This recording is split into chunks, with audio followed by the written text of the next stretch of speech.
Hello, and welcome to Unwind Sessions, where right after my shift, I give the highlights of my workday and hope to do so soon live with a Q&A right after. My name is Juan. I am an English, Spanish medical video remote interpreter with over 4 years of experience. Today is Friday, March 26, 2021. I took about 28 calls today. Mostly all of the calls were video calls. I had a little bit of just regular phone calls, but it was a little hard today because they were mostly all video calls.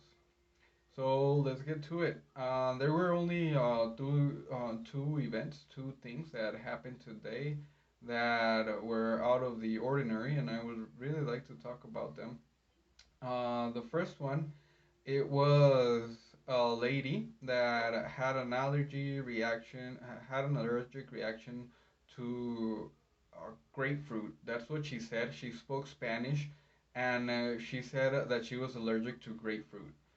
As soon as I interpreted it as toronja, which is an interpretation for grapefruit, the lady said no, that it was in grapefruit. And she described it.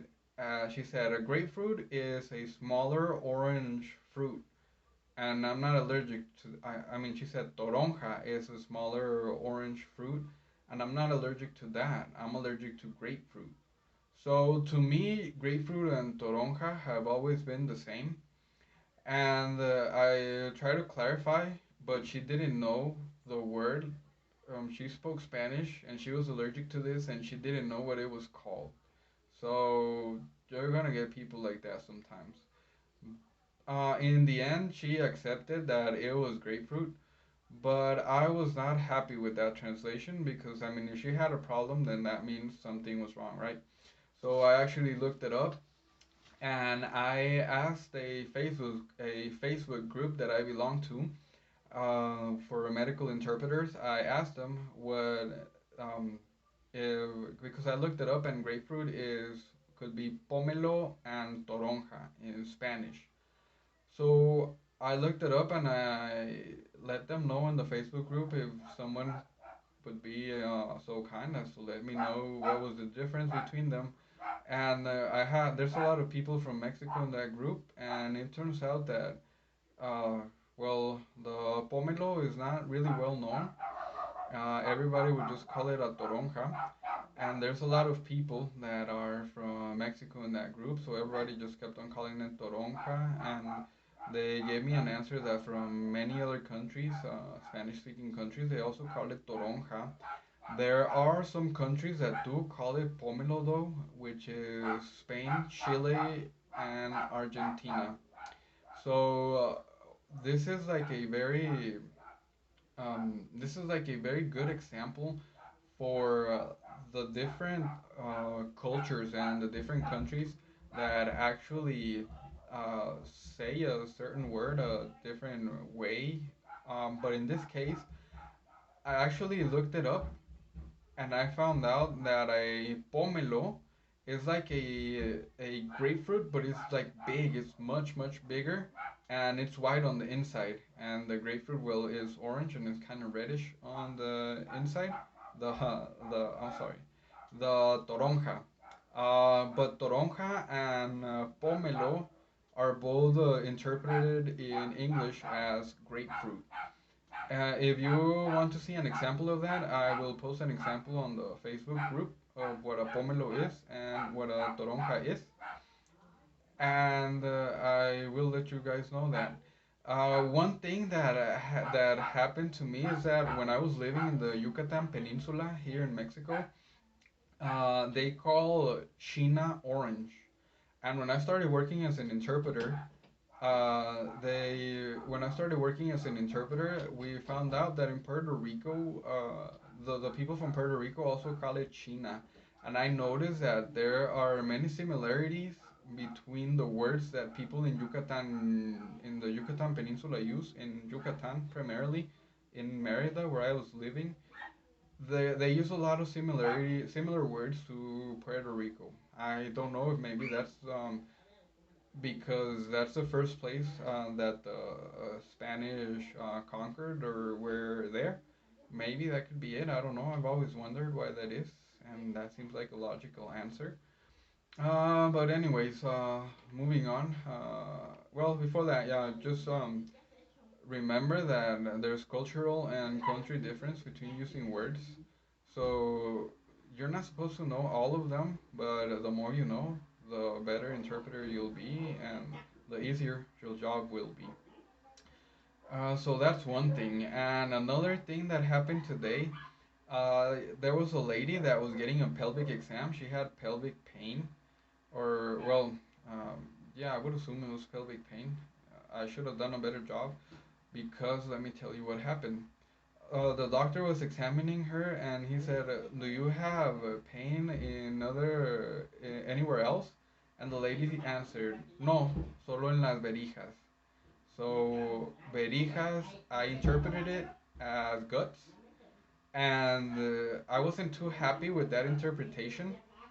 So I actually looked it up, and I couldn't really find a good interpretation for it because verijas, I looked it up and it says parte inferior del vientre próxima a los órganos sexuales. That's one interpretation. That means inferior part of the abdomen next to the sexual organs. And another translation for another definition for verijas was parte del cuerpo humano y de otros vertebrados que comprende el espacio que existe entre la última costilla falsa y el hueso de la cadera. So that's part of the human body and other vertebrae that comprehends a space that exists between the last rib and the hip bone. So, I mean, one it says is next to the organs, and the other one goes from the rib to the hip bone, so like the guts, the belly. So it was correct, but it was not precise. I went ahead and I asked in the Facebook group that if I could use lower abdomen for verijas because I said guts, and everybody said no. In the Facebook group, they had a lot of answers. One answer that came up primarily was groin, and the definition of groin is the area between the abdomen and the thigh or on either side of the body. The groin is ingle. I know that. But when they were saying groin for verijas, I didn't really like that translation. It works, but I don't think that that is the best translation for that. And the other translations that were used in the Facebook group were genitals and groin. But a lady that I really respect, she's like the owner of the group.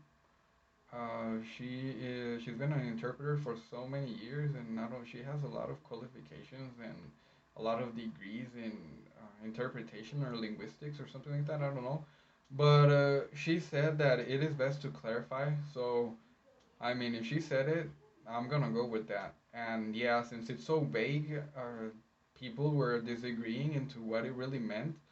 And I mean, it could be the part below, it could be like the part just above the sexual organs, or it could be the whole belly. So, I mean, this is one of those cases when a word is so vague like this, you're going to have to clarify to be able to give the best rendition. In my case, I didn't clarify, and the call went along well, but I didn't like it, so I had a question. And of course, whenever I have a question, I usually ask the chat at work, and whenever I have a chance, I get into the Facebook groups and I actually ask in there, and I always get a very good response. But you also have to do your due diligence and do your own research because, like the translation for verijas, um, mm, there was not like a set answer. It was not like one of those words that you look up and then it has an exact meaning. This was not the case for this one. So sometimes we're gonna come across terms like that, and we're gonna have to do our best. And it's always best to clarify if you don't understand something or if the term is very vague and it could mean different things. So that is pretty much it for me today. Today is Friday. I hope you guys have a great weekend. And you have the whole weekend to post your questions down in the comments. I hope to really answer some questions now. I'm gonna keep on asking you to post questions until this becomes live, and I hope to actually have an audience by then so that I can answer questions live or not. You could always just ask them in the comments, no problem. Remember that I'll be here every Monday through Friday from 6 p.m. to around 6:20 p.m. Mountain Time whenever I am live, and I'll be asking, not asking, I'll be answering a couple of your questions live. So I'm really excited for that, and I hope that happens soon. So thank you so much for watching. Please like, subscribe, and if you like the video for more content, don't forget to share. And happy interpreting, guys. Have a great weekend. Goodbye.